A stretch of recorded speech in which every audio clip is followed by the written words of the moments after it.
परमात्मा कहते हैं मैं किस किस को समझाऊं, सभी ने एक रट लगा रखी है, माया जोड़ लूं, कोठी बना लूं हैं और बस बैंक बैलेंस बना दूं। परमात्मा कहते हैं ये भांग पी रखी तुमने काल की। कबीर ये माया अटपटी सब गट आण अड़ी, और किस किस ने समझाऊं या कुएं भांग पड़ी। जैसे शाम के समय शराब के ठेके पर 5-4 शराबी घूटी ला कर आ रहे हों, उनकी गतिविधि और उनकी भाषा देखो, एक जैसी सबकी, एक जैसी भाषा, एक जैसी चाल, ऐसे लटखड़ाते चलेंगे और बोलेंगे तो ऊट पटांगा बकवाद करते हुए दिखेंगे। तो परमात्मा कहते हैं इस काल ने तो इस 21 ब्रह्मांड में भांग गिर रखी है बगैर तोली, और इस भांग को पिए फिर रहे सारे के सारे प्राणी। और जिसको भी ज्ञान की चर्चा की जाती है न्यों का किसने देखा, फिर देखेंगे, फिर के देखा कल मृत्यु हो जाएगी, खाक देखेगा फिर। परमात्मा कहते हैं काल करे सो आज करे, आज करे सो अब, और पल में प्रलय हो जाएगी, फिर करोगे कब। अब यहाँ की व्यवस्था बता रहे हैं परमात्मा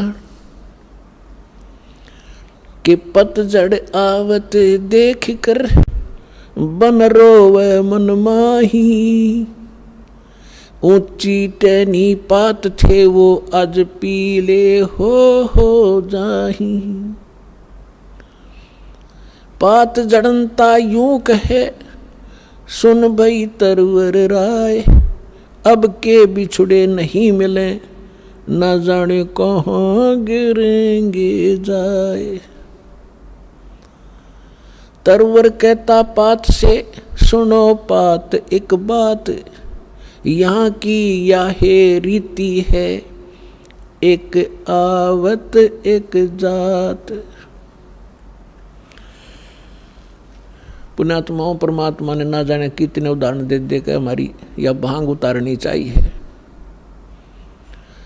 अब क्या प्रमाण देते हैं कि जैसे पतझड़ के दौरान सभी वृक्षों के पत्ते पीले होकर झड़ना शुरू हो जाते हैं और सभी गिर जाते हैं, और तुरंत ही कोपल फूट आती हैं, और 10, 15, 20 दिन में वो फिर पत्ते बनकर 1 वर्ष वो फड़ करके मस्ती मार लेते हैं, और फिर बीच में भी आंधी तूफान से टूट जाते हैं, और समय आने पर तो सब ने गिरना ही गिरना है।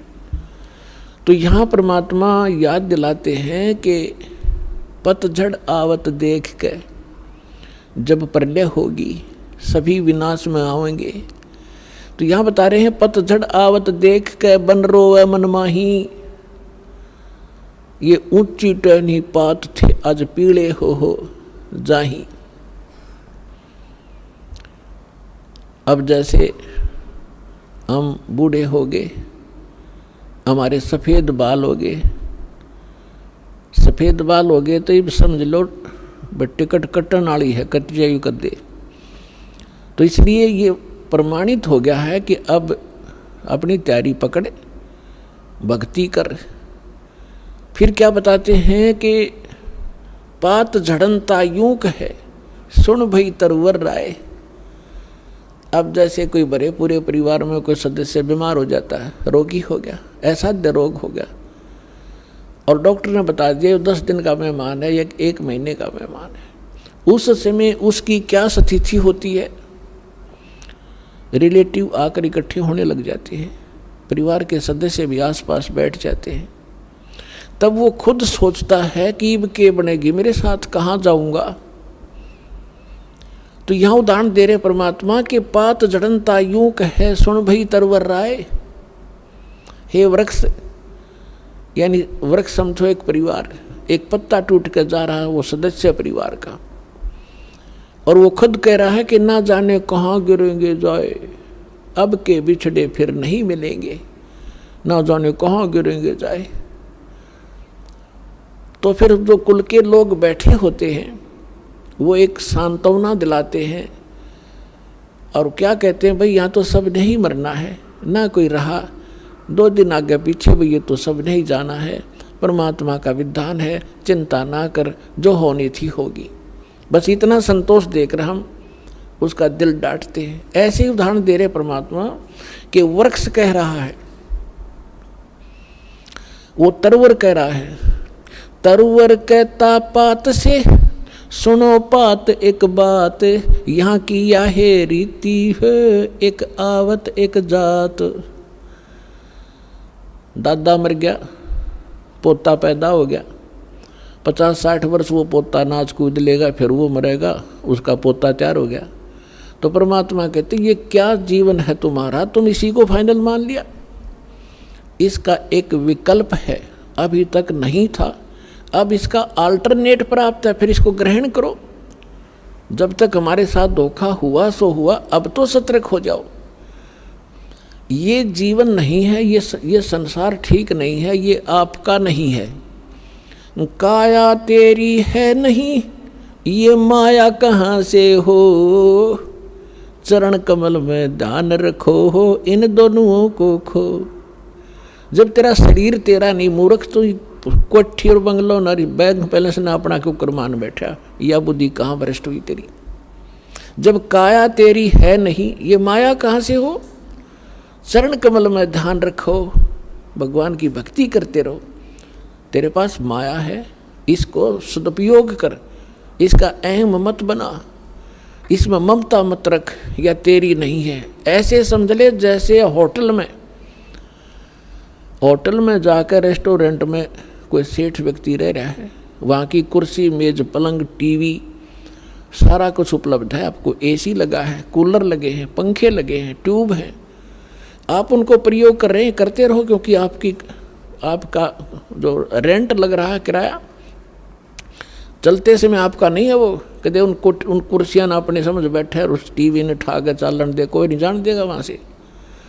तो ऐसे ही संसार में रहिएगा आप एक होटल की तरह, जैसे होटल में आप रह रहे हो उसी सुविधा आपको प्राप्त है, लेकिन जो मूल उद्देश्य है आपका उस होटल में रहने का, वो मत भूलिए। होटल में कौन जाता है, रेस्टोरेंट में? जैसे व्यापारी लोग गए दूर देश में जाकर वहाँ होटल में धर्मशाला में कमरा किराए पर ले लिया, वो उद्देश्य क्या उनका जाने का? क्या उन कुर्सी मेज पलंगों पर लेटा रहने का थोड़ा ही है। उसका उद्देश्य है कि मैं बिजनेस करूं, अच्छा सौदा खरीदूं और बेचूं और धनी होकर के लाभ प्राप्त करके मैं धनी बनकर वापस लौटूं। तो जो सेठ साहूकार जो पूंजी लेकर गया था, उस पूंजी से उसने सौदा किया और दुगने तिगने चुगने करके अपने घर पे आ गया, तो साहूकार कलाया। और उसका दूसरा साथी उतने पैसे पूंजी लेकर गया था, वो सारा दिन मस्ती मारता रहा, घुटी छुटी लावर सो जावे, और उन सारे सोफे और पलंग को अपना मान बैठा हो नशे में। जब उसकी पूंजी नष्ट हुई जो ले गया था सौदा करने के लिए, तो उसके बाद उसको धक्के मारकर बाहर निकाल दिया गया रेस्टोरेंट से, क्योंकि वो कंगाल हो गया। और जो उद्देश्य लेकर गया था वो किया नहीं, तो वो फिर मजदूर लगता है आके किसी साहूकार के। इसके विषय में परमात्मा हमें याद दिलाते हैं, ये सौदा फिर नहीं संतो, यो सौदा फिर नहीं, ये सौदा फिर नहीं रे संतो, यो सौदा फिर नहीं। लोहे जैसा ताव जात है, लोहे जैसा ताव जात है, काया दे सराही रे संतो, यो सौदा फिर नहीं। 3 लोक और भवन चतुर्दश, 3 लोक और भवन चतुर्दश, सब जग सौदे आही रे संतो, यो सौदा फिर नाही। ये सौदा फिर नाही रे संतो, यो सौदा फिर नाही। दुगने तिगने किए चौगने, दुगने तिगने किए चौगने, और किन्हू मूल गवाई रे संतो, यो सौदा फिर नाही। यो सौदा फिर नाही रे संतो, यो सौदा फिर नाही। यो तम टूटे पिंडा फूटे, ये दम टूटे पिंडा फूटे, हो लेखा दरगाह माही रे संतो, यो सौदा फिर नाही। ये सौदा फिर नाही रे संतो, यो सौदा फिर नाही। जा दिन की मोए डरनी लागे, जा दिन की मोए डरनी लागे, लज्जा रे अकनाही रे संतो, यो सौदा फिर नाही। यो सौदा फिर नाही रे संतो, यो सौदा फिर नाही। फिर बताते हैं कि कुल परिवार तेरा सकल कबीला, कुल परिवार तेरा सकल कबीला, मसलत एक ठराही रे संतो, यो सौदा फिर नाही। बांध पिंजड़ी आगे धर लिया, बांध पिंजड़ी आगे धर लिया, फिर मरहट में ले जाई रे संतो, यो सौदा फिर नाही। यो सौदा फिर नाही रे संतो, यो सौदा फिर नाही। अग्नि लगा दिया जद लंबा, अग्नि लगा दिया जद लंबा, फूक दिया उस ठाई रे संतो, यो सौदा फिर नाही। यो सौदा फिर नाही रे संतो, यो सौदा फिर नाही। प्राण बांध फिर पंडित आए, पीछे गरुड़ पढ़ाई रे संतो, यो सौदा फिर नाही। यो सौदा फिर नाही रे संतो, ये सौदा फिर नाही। प्रेत शिला पे जा बिराजे, प्रेत शिला पे जा बिराजे, पितरों पिंड बराई रे संतो, यो सौदा फिर नाही। यो सौदा फिर नाही रे संतो, यो सौदा फिर नाही। बहुर श्राद्ध खान को आए, बहुर श्राद्ध खान को आए, काग भयो कुलमाई रे संतो, यो सौदा फिर नाही। यो सौदा फिर नाही रे संतो, यो सौदा फिर नाही। नरसेती तू पशुआ की जय, नरसेती तू पशुआ की जय, गद्दा बैल बनाई रे संतो, यो सौदा फिर नाही। यो सौदा फिर नाही रे संतो, यो सौदा फिर नाही। ये 56 भोग कहाँ मन बोरे, 56 भोग कहाँ मन बोरे, कित कुरडी चरणे जाई रे संतो, यो सौदा फिर नाही। यो सौदा फिर नाही रे संतो, यो सौदा फिर नाही। जय सतगुरु की संगत करते, जय सतगुरु की संगत करते, यो सकल कर्म कट जाई रे संतो, यो सौदा फिर नाही। यो सौदा फिर नाही रे संतो, यो सौदा फिर नाही। अमरपुरी पर आसन होते, अमरपुरी पर आसन होते, जहां धूप न छाई रे संतो, यो सौदा फिर नाही। यो सौदा फिर नाही रे संतो, यो सौदा फिर नाही। अपनात्माओं, इस वचन में अमृतवाणी के अंदर आदरणीय गरीबदास साहिब जी ने परमात्मा की महिमा और इस जीव की दशा बताई है। जैसा भी आपको एग्जाम्पल दिया था कि एक 2 साहूकार पैसे लेकर गए थे उद्देश्य बिजनेस बढ़ाने के लिए, एक ने उद्देश्य पूरा किया, एक ने घुट्टी लाई सो गया। जिसने दोगुने तिगने कर लिए वो तो सेठ बन गया, और जिसने घुट्टी लाई बकवाद करी घड़ी वो टोटे माँ के मजदूर लगा। तो यहाँ बताते हैं कि लोहे जैसा ताव जात है, ये काया दे सराही। अब जैसे कारीगर होता है, लोहे को गर्म करता है आयरन में, उसको खूब गर्म कर देता है, और उस गर्म रहते ही उसके ऊपर वो चोट लगाता है या किसी मोल्ड में डाल देता है, तो जिस उद्देश्य के लिए वो गर्म किया था तो वो सफलता प्राप्त कर लेता। जब गर्मा गर्म पर कर गया था, और जब वो जरा सा ठंडा हो गया, फिर चाहे सारे गन्ने जाड़ ले, वह चीज़ नहीं बनेगी, बांगा टेढ़ा हो जाएगा। तो यहाँ बताते हैं कि लोहे जैसा ताव जात है, ये मनुष्य जीवन आपका है। जब तक ये मनुष्य जीवन है आपका लोहा गर्म है, और इस गर्म लोहे पर ये चोट लागी राम नाम की सत्संग की, तो आपका उद्देश्य पूरा हो जाएगा जिसके लिए मनुष्य शरीर मिला था। और ये हो गया ठंडा, इसको देंगे फूक, फिर बनेगा गधा। या सुंदर शरीर रहा नहीं, बांगा टेढ़ा मुंह हो गया, कोई गधे का, कोई बंदर का, कोई कुत्ते का, कोई धूम लगाए फिर रहे होंगे हम। तो इन कष्टों को याद दिलाया जाता है, इसके साथ साथ इसका एक समाधान भी इसमें बताया जाएगा। क्या बताते हैं? 3 लोक और भवन चतुर्दश, ये 14 लोक और 3 लोक 14 भवन के सब अपना वर्क डन किया हुआ प्राप्त कर रहे हैं। सब सौदे के लिए ही ये आते हैं, यहाँ पर सौदा करके जाते हैं। जो जैसा कर्म करता है वैसा ही फल इनको यह मिल जाता है। 3 लोक और भवन चतुर्दश सब जग सौदे आही, और दोगुने तिगुने करे चौगुने किन्हु मूल गवाई। ये मनुष्य जीवन के श्वास आपकी मूल धन है, ये मूल पूंजी है।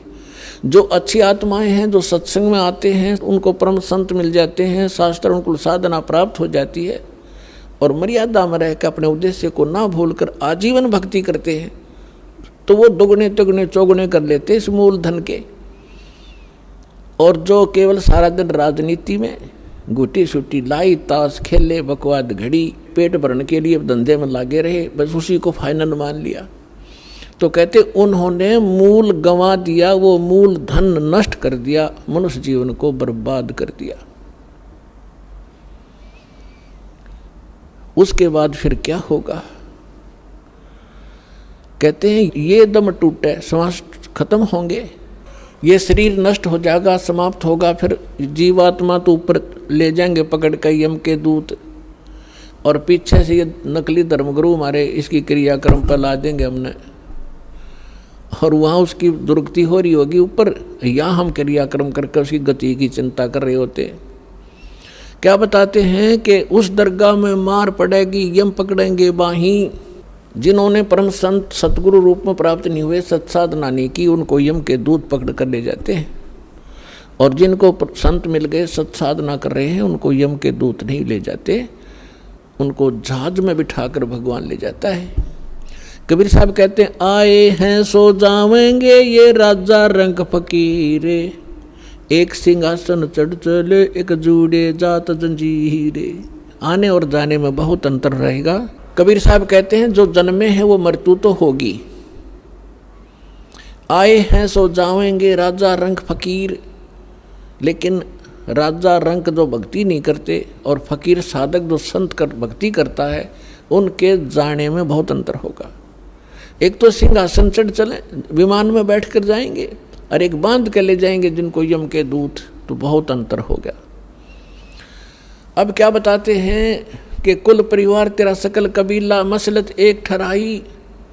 जब आपका शरीर पूरा हो जाएगा, श्वास छूट जाएंगे, जीव निकल जाएगा, तो आपके अंतिम संस्कार के लिए आपके कुल के लोग तुरंत एक राय कर लेंगे, उठाओ जल्दी और फूको, फाइनल करो इसको।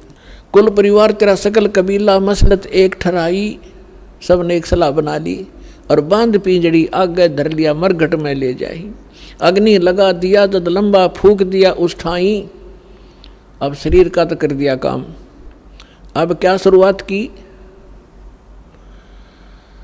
गुरुजी आए, कहते हैं पुराण उठा के, फिर पंडित आए, कहते गुरु पुराण का पाठ कराओ इसका। परमात्मा कहते हैं जीव चला गया, माटी फूक दी, अब क्या रहेगा तुम्हारे पल्ले? अब गुरुड़ पुराण का पाठ कराते हो, उसको कौन सुनेगा? थारे गुरुड़ पुराण ने। और क्या लिखा उस गुरुड़ पुराण के अंदर? गुरुड़ पुराण को अगर पढ़ाना था तो उसके जीते जी पढ़ाना चाहिए था। जैसे गुरुड़ पुराण के अंदर लिखा हुआ है कि जब ये प्राणी शरीर छोड़कर जाता है, और जिसने भक्ति नहीं की होती, दान धर्म नहीं कर रखा है, यम के दूत पकड़ कर ले जाते हैं, और आगे फिर उसको भंडारे चल रहे होते हैं, और उसको नंगे पैरों घसीट कर ले जाते हैं। उसको भूख लगी है, प्यास लगी है, और वो देखता है सामने, और यमदूतों से कहता है मुझे खाना खा लेने दो। वो कहते हैं नहीं, तेरे लिए अलाउड नहीं है, पहले धर्मराज के पास चल, फिर पूछेंगे अगला तेरा क्या हिसाब किताब करना उन्होंने। तो ऐसी दुर्गति होती है। फिर गुरुड़ पुराण में बताया जाता है जिसने ऐसे कर्म किए उसका हाथ कटा, जो ऐसे कर्म करता वो अंधा होता है, जो ऐसे कर्म करता है उसको उसका बेटा मर जाता है। तो परमात्मा कबीर जी कहते हैं कि तुमने वो गुरुड़ पुराण उसको पहले पढ़ाना चाहिए था, ताकि वो बुराइयां बचता और पाप कम करता, भगवान भज लेता, डरता। अब वो गदा बनने की तैयारी करे, तुम गुरुड़ पुराण पढ़ाने लग रहे हो वहाँ पर। सारे उल्टी रीति। अब क्या बताते हैं परमात्मा कि प्रेत छला पर जा विराजे पितरों पिंड भराई, और बोर श्राद्ध खान को आई फिर काग भय कलमाही। अपना आत्माओं, इन हमारे धर्म गुरुओं ने हमारे को सारी उल्टी पढ़ाई पढ़ा रखी है, जो कति हमारे भट्ठा बठान की। इन्होंने सदग्रंथ भी ढंग से नहीं समझे। अब देखो हमारे सदग्रंथ क्या है, जैसे जंगल है वन, और वन के अंदर हर तरह के पौधे होते हैं, हर तरह की बूटियां होती हैं, जो उसमें सबका वर्णन है, सबकी। जैसे कोई औषधियों की बुक है, उसमें प्रत्येक बूटी का डिफाइन कर रखा है, ये इसका ऐसा रंग है, ऐसे पत्ते हैं, इतनी हाइट होती है उसको, वो और काम किस में आती है वो भी लिखा होता है। तो उसमें ऐसी जड़ी बूटियाँ भी होती हैं जो हानिकारक भी होती हैं। तो इन्होंने हानिकारक सेलेक्ट कर रखी है इन ग्रंथों से, और इनमें और भी वर्णन कर रखा है कि ऐसा करने से सारा काम निमट जाएगा। वो उन्होंने हमारे को नहीं दिया, और वो अब हम ये दास देने जा रहा है आपको, पूरे समाज को, ये ग्रहण करो, जो शास्त्र अनुकूल साधना है, तुम्हारा भविष्य ठीक होगा। और यहाँ से जब जाओगे परमात्मा के विमान में बैठ कर जाओगे, ऐसी साधना दास आपको बता रहा है। अब जो प्रसंग चल रहा है कि कहते हैं अब यो आसौज का महीना आ गया। इस आसौज के महीने में इन्होंने 16 दिन सेलेक्ट कर रखे। 16 दिन सेलेक्ट कर लिए, मौज से लेकर पनवासी तक। अमावस्या भी साथ ले लेंगे और पूर्णमासी। इन दिनों में तो इन्होंने ऐसे बना रखे महीने कि इन्हीं दिनों में कोई आठम ने, कोई छठने, कोई सातम और दूजने, पहले प्रथम ने, कोई ना कोई किसी तिथि को तो मरेगा, किसी महीने मरो। वो सिलेक्ट कर लेते हैं कि तेरा पिता आठम न मरा था, तो आज सोच लागते ही आठम ने तना अपने पिता का श्राद्ध करना पड़ेगा। क्यों करना पड़ेगा? कि स्वर्ग में भूखा बैठा है। सारा भले आदमियों, वो स्वर्ग भी किसने बना दिया जिसमें पानी मिलता ना रोटी मिलती। नो कहो नरक में जा लिया। अब यहाँ क्या बताना चाहते हैं कबीर साहब ने हमें हर तरह से समझाया है। रे भोली सी दुनिया सतगुरु बेन कैसे सरिया, रे भोली सी दुनिया सतगुरु बेन कैसे सरिया। अपने लला के बाल उतरवावे देख के चीना लग जइया। अपने लला के बाल उतरवावे देख के चीना लग जइया। एक बकरी का बच्चा लेके उसका गला कटैया, रे भोली सी दुनिया सतगुरु बेन कैसे सरिया, रे भोली सी दुनिया। अब सतगुरु बिना ये निर्णय कौन करे तुम्हारे को? बुढ़िया लेकर जाओगी गुड़गाम आड़ी पे अपने पुत्र वधू नर पोते ने। वहाँ एक नाई बैठा होता है और हमारे गलत धारणा पैदा कर रखी है कि ये पहले बाल वहाँ कटवाओ अपने इष्ट दाम पे। और वो नाई जब बार 5 रुपया में बाल कटते होंगे ना, वो 20 मांगेगा, क्योंकि उसने पता है मजबूरी में यहाँ पे देंगे। सबको जल्दी होती है। तो बुढ़िया कहेगी नाई के ने ले बे नाई के मेरे पोते के बाल तार दे, माता का चढ़ाऊंगी। अब वो नाई लागे पिनान कैची ने जल्दी क्यों ना घने काटने हो ना उस दिन तक। तो बुढ़िया ने कहेगी रे ध्यान दे काचा सिर से मेरे लला का, कहते कैंची लाग जाए बेटा दर्द होगा इसके। अब परमात्मा कहते हैं अपने लला के बाल उतरवावे देख कैंची ना लग जइया। एक बकरी का बच्चा लेके उसका गला कटैया, रे भोली सी दुनिया। एक बकरी का बच्चा लेकर बलि चढ़वा दिया, वो किसी का बालक ही नहीं था। अब पुण्यात्माओं, अब बच्चे नहीं हो आप, बुद्धिमान समाज है, सदग्रंथ हमारे पास हैं। इस तराजू से तोल के देखियो तत्व ज्ञान से और पुरानी साधनाओं को। अब वो क्या करेगी माई? नाई के ने काट दिए बाल किते दे दिए उसके हाथ में, ले बुढ़िया जाकर चढ़ाओगी मंदिर में मंदिर में बैठा पुजारी उसने उठा होगा और कट्टे में ठोक देगा, और सांझ ने उस बोरी ने कुर्डियाँ पे फेंक देगा बाड़ा ने, और गुना बैंक में जमा करा होगा वो, उसने बाहर ही फेंकने हैं, आप कटवा के कितना डालो, इसमें कोई बात हुई है। तो ये हमारे को डर पैदा कर रखा था, कहते देवी रूठ जा, तुम्हारा ईष्ट रुष्ट हो जा। अब क्या बताते हैं परमात्मा, रे भोली सी दुनिया सतगुरु बिन कैसे सरिया, रे भोली सी दुनिया सतगुरु बिन कैसे सरिया। फिर क्या बताते हैं भाई, कच्चा पक्का भोजन बना के माता धोकने गैया, कच्चा पक्का भोजन बना के माता धोकने गैया, उस माता ऊपर कुत्ता मुते वो क्यों ना मर गैया, रे भोली सी दुनिया सतगुरु बिन कैसे सरिया। हमने देखा हमारी दादी माता धोकन की तैयारी कराया करती, जब हमारी ताई चाचियों को कहती थी माता को कि माता का भोजन बनाओ जल्दी, वो देर कर देती तो इन्हों के बना दे फटाफट। उन्हें पता था बुढ़िया ने कुत्ता ने खाना, और खुड़ा माता खाओगी उड़े कि साहब बना दो जल्दी देर हो है। अब कच्चा पक्का बना के पूरे, और वहाँ जाती जहाँ पर वो माता का बना रखी थी एक मड़ी सी, अब वो बुढ़िया तो माता पर पूड़े चढ़ा के, और उससे नीचे भी ना उतरती, इतने 4 कुत्ते चढ़ने चुकर देते, माता के उसे डिनर न खावे और चलते हैं उसको प्रमोद कावे वो माता के सिर पे। अब परमात्मा कहें जिसको तुम पूजने गए थे इसी सक्षम थी, तो कुत्ते की टांग क्यों ना तोड़ दी उसने, उसके सिर पर मूत रहा है। तो पुण्यात्माओं, ये जो साधनाएं हम किया करते थे, आज हमें हंसी आवे है और रोना आ रहा है कि हमारे पूर्वज नाश कर गए अपने जीवन का, इन मूर्खा के बहकाए हुए। अब क्या बताते हैं परमात्मा,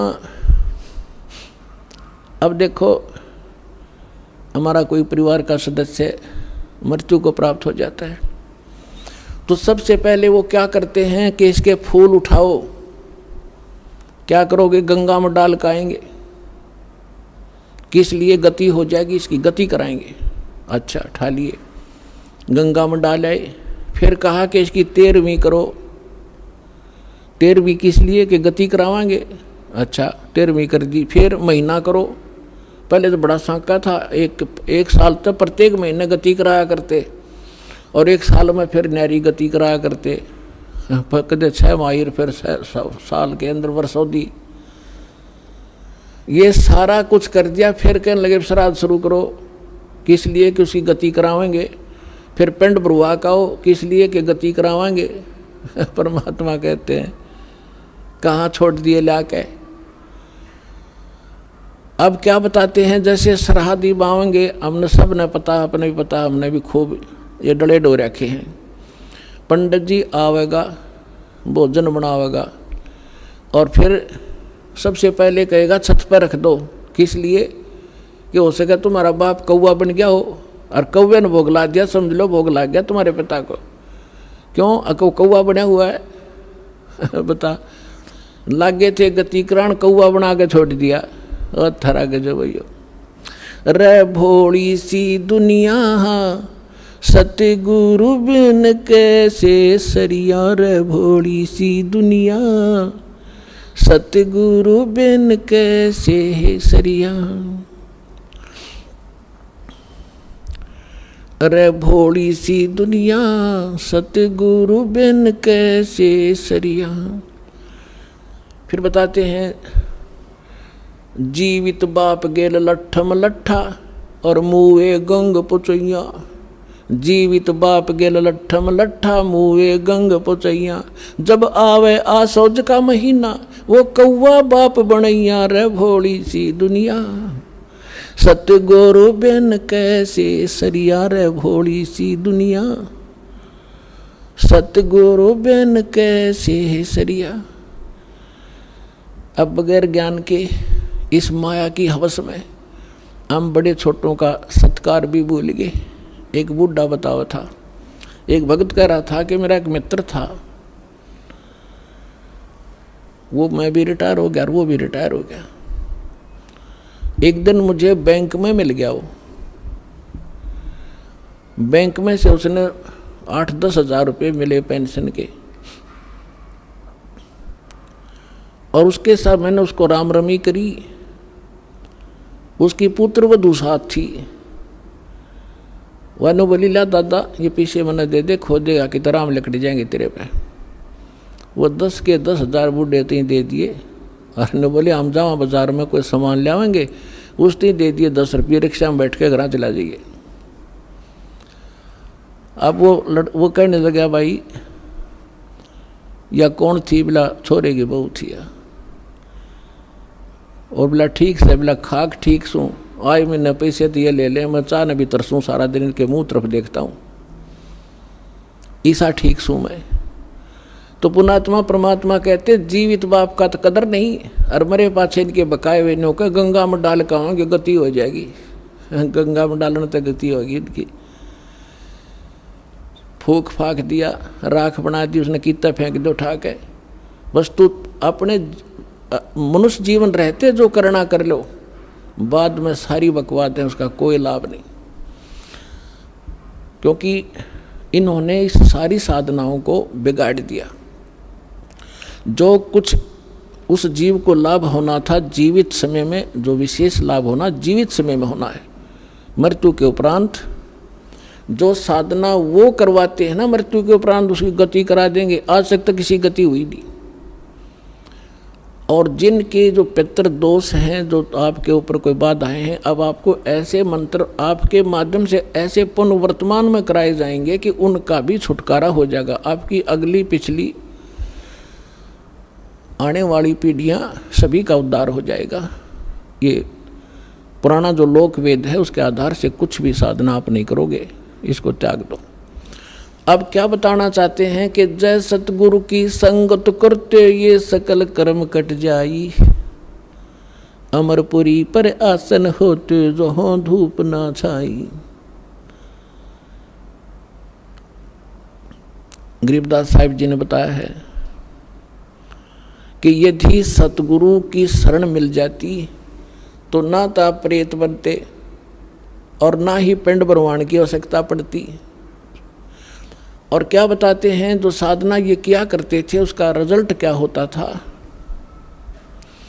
भूत जुनी जा छूटत है पिंड दान करते, गरीबदास जिंदा कहे भाई ने नहीं मिले भगवंते। अब धर्मदास जी अपने हिंदू धर्म में जन्मे थे, यही साधनाएं भ्रमित वो कर रहे थे। तो परमात्मा ने उनको समझाया था कि जो तुम पिंड दान करते हो उससे भूत जूनी छूट सकती है, लेकिन भगवान नहीं मिल सकता। अब भूत जूनी छूट गई और गधा योनी पक मिल गई तो खाक गति कराई। बस न्यो कहें कि हमारा पीछा छूट गया, बाबू से जा करता, पिताजी घना दुखी करे था। भगत आते हैं कहते हैं मेरी माँ मर गई, मेरी बहन को दुखी कर रही है। अब वो अंडे धके खाती हुआ कितन की तो प्रवेश करे, पर परेशान खुद भी हो रही, ज्ञान उसको है नहीं। तो अब हम जो साधना बताएंगे उन आपके पितरों का भी कल्याण हो जाएगा और आप भी सुखी हो जाओगे, वो भी भाग जाएंगे, उनका कल्याण हो जाएगा, यानी छूट जाएंगे, आपसे दूर भाग जाएंगे और उनको मानव शरीर प्राप्त हो जाएगा। जो साधना दास आपको बताने जा रहा है, इससे सारा ही कल्याण होगा। एक के साथ सब सदैव, एक ही साधना से सर्व सुख होंगे। अगर आप ये वीडियो YouTube पर देख रहे हैं तो हमारे चैनल को सब्सक्राइब करें और बेल आइकन को दबाना ना भूलें। अगर आप Facebook पर ये वीडियो देख रहे हैं तो हमारे पेज को लाइक करें।